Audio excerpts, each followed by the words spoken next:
Hello everyone, welcome back to the channel. It's been a while since I did a video like this of a reviewing of a locomotive. And it's been also a long time since you guys heard my voice. And in English. There will be a Polish version uploaded soon, so don't worry. This is another train review. I got a new locomotive in front of me that I've been wanting for a really long time. And this model came out back in 2017, I think it was. And apparently now, they're really hard to find. And as you read by the title, it is the RZD 2M62-0066. Now, I'm back finally with recording model train reviews. It's been a long time since I did the last one. And since now I got the chance to review this, it's time to take out the camera and start recording again. So what I got here is the Roco 2017 or 2018. I'm sorry, I forget what year this was made from. So what I got here is the new Roco 2M62 in the RZD colors. In the phase 1 colors, of course, the lime green.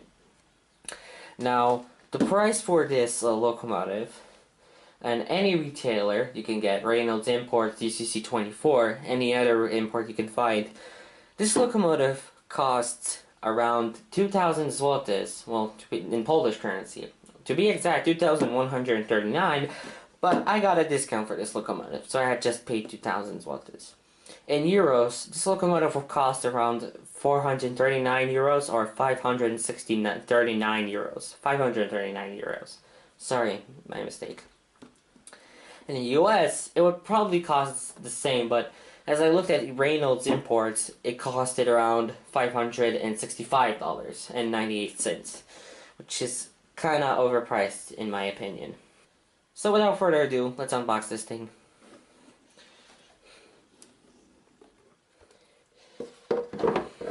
The box is very similar to the other US manufacturers. So we've got the protector sheet. Beautiful. Beautiful.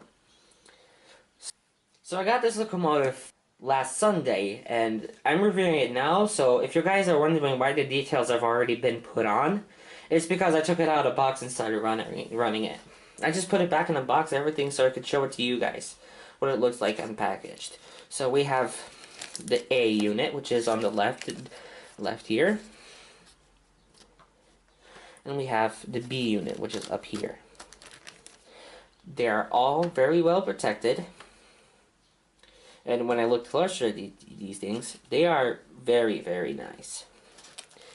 Here we have the parts, extra parts you can put on this locomotive. From A to B section couplers, which is right here. I actually got 4 of these, but I only used 1. And 1 is already detached to the locomotive. Sorry. Here's another detail parts. As you can see, you got the little RZD 2M62 and other plates you could put on as additions, and also the same parts as in this bag.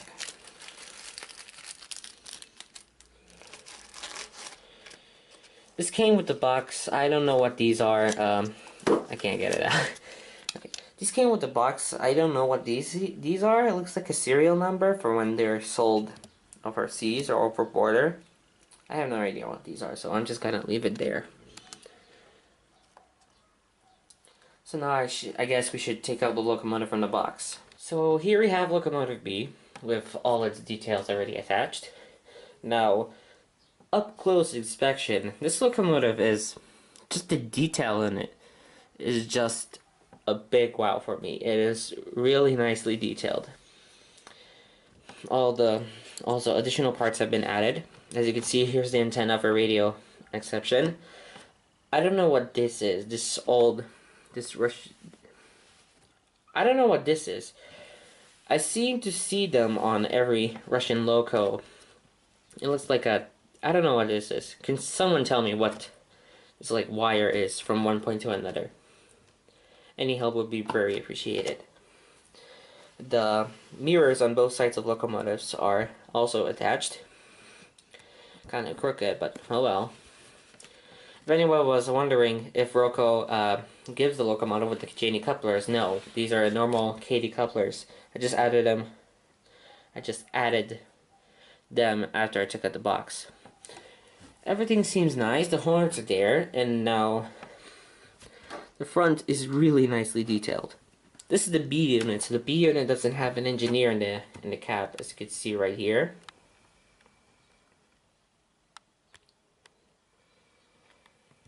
Meanwhile, the A unit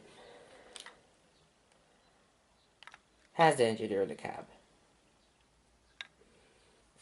This is one new feature I really like about these locomotives. Roco finally made the grab irons here on the side, the white grab irons. As Roco in the past and in the future, as you know all, SD44s, the PKP SD44s, or the Polish version of the MCT44, which were built in the same company as these locomotives, and of course Roco did not make the grab irons on the front of the cab. The wires I detached earlier on, but we'll get to that in another video. Now we shall look at the back. There's nothing much to say about the back. It's just normal. It's just a normal from B to A walkway. As you can see, even the doors there. Some cables on the side here. These holes are for that cable transmitters. Oh no, never mind. Sorry, that's a grab iron. The lights on this side do not work, so if you want to run backwards, you're gonna have to have the second locomotive anyway. As you look behind the two locomotives, you can see that there are control stands. Well, they have control stands because the 2M62 locomotives can be run without the A unit and B. They can run individually, but these locomotives are not disconnected so much. They're often disconnected for only work trains. Let's get to the second unit. Okay, so this is the A part of the 2M62. So I already added the special plates here on this side, 2M62 plates, because the B unit, I'm sorry, hold on. Okay, as you can see, I've added the A plate over there, and while the B unit has printed already decals. So there's not really a difference between these two. Also has the KD coupler added, it hoses, the hand grab irons, the windshields, I mean the mirrors, the antenna here. They can be pretty crooked. This part is just a loose piece, so you might have to adjust it. The roof is the same, the antenna is the same. There's nothing much to really say about this locomotives. Really nice and really looking beautiful. Now let's go through the test runs, but before we do the test runs, we first need to know their history.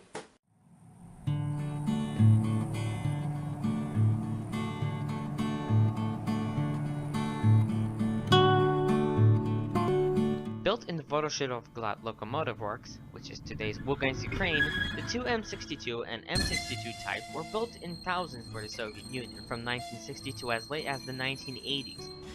This type was used and still is for the mainline heavy haul duties with coal trains, oil trains, and lumber trains.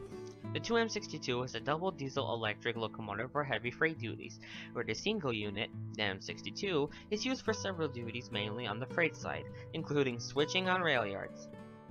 Of the many surviving 2M62 and M62 locomotives a great number are rebuilt with modern prime movers, extending their lifespan a decade or two. The Type 2M62 and M62 can be found today mainly in the ex-Eastern Bloc countries including Belarus, Latvia, Lithuania, Poland, Ukraine, Russia itself, and outside the ex-Eastern Blocs, in the immediate border area of Finland. Surprisingly, this type is completely missing from Estonia, since all of them were scrapped or sold to different carriers. So I'm up with the layout right now. I got the two locomotives connected and both running. And before I start up the locomotive, there's a few things I need to explain if you want to buy these locomotives. So the Z-mode decoder, which these two locomotives have different addresses. Let me show you here.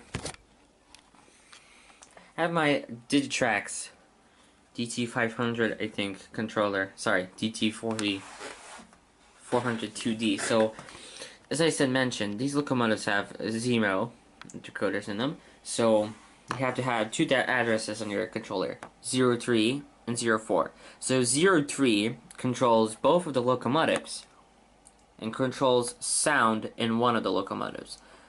I think it was section A, that one right there, while 04 right here only controls the sound in section B right there. If I click here for 04, which is already there, if I press 0, yes, it will turn on, off, and on. The lights are also controlled by 03, but you can control the lights on 04. So I click here, as you can see. If I change the direction to unit A, the lights will change. There will be red bulbs on the top, on the bottom.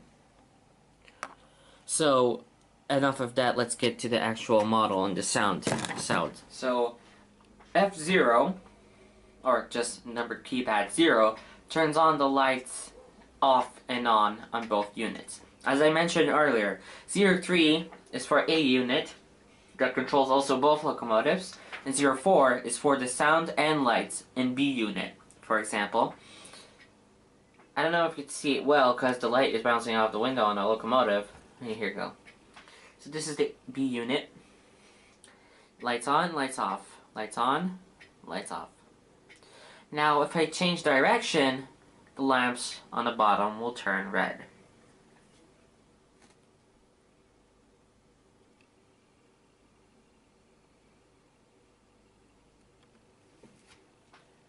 Function 2 is a short horn. Function 3 is a long horn.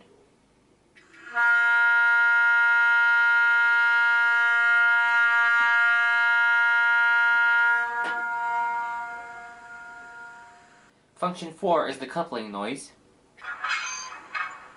Function 5 is the conductor's signal.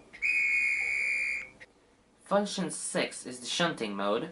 This does nothing to be exact, it just runs the locomotive slower, as it says, shunting mode. F7 is the curve squeaking, which is actually really useful when you run trains on a modular layout. It adds more characteristic, it's more realistic, to be exact. Function 8 is sanding. This is just the function 8, just sanding sound. Function 10 is the short whistle. These were actually the first original whistles that Zemo added for the M62/ST44 class in HO scale. And F14 is the mute button, even though I don't have a mute 14 on this controller. I mean, not mute 14, I'm sorry, function 14. Function 11 does nothing, function 12 does nothing. That's enough with the sound. Let's now see how it performs in the layout. So I have my Russian freight train here, as you can see with the labels on the flat cars, as the original. This is, to be exact, a makeshift train I made from American freight cars. As you can see, there are 2 cylindrical hoppers over there that have been converted into looking Russian. That one is for Oretskota, which I can't remember which is. And the second one there, the dark green, is for cement. That's a grainer, and that's a wood chip car, as they appear on the LHS and Russian rails too. Ignore the GATX logo. I didn't have any other company creative logo to add on that car. So without further ado, let's get this thing running.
sorry.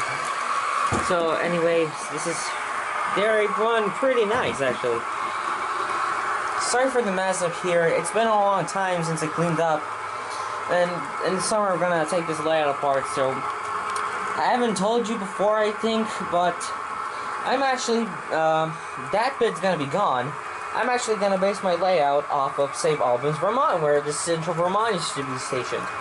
Today, the line is owned by New England Central. So, what you see now here on videotape will be gone in the next few months.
Don't know how to rate this locomotive. It runs really nicely. I don't have a star system or anything from like 1 to 10 stars. No, I don't have that. I don't do anything at that. I gotta say, the locomotive really looks nice, but the programming of like the 04 address and using it for different locomotives, I think there is a different way to program these locomotives instead of having sounds on different numbers. Details, beautiful. That's pretty much it, guys, for this video. I hope you guys enjoyed it. Leave a comment below, share it, let me know if I did good or I should stop making these types of videos. Anyways, guys, thanks for watching and see you in the next video.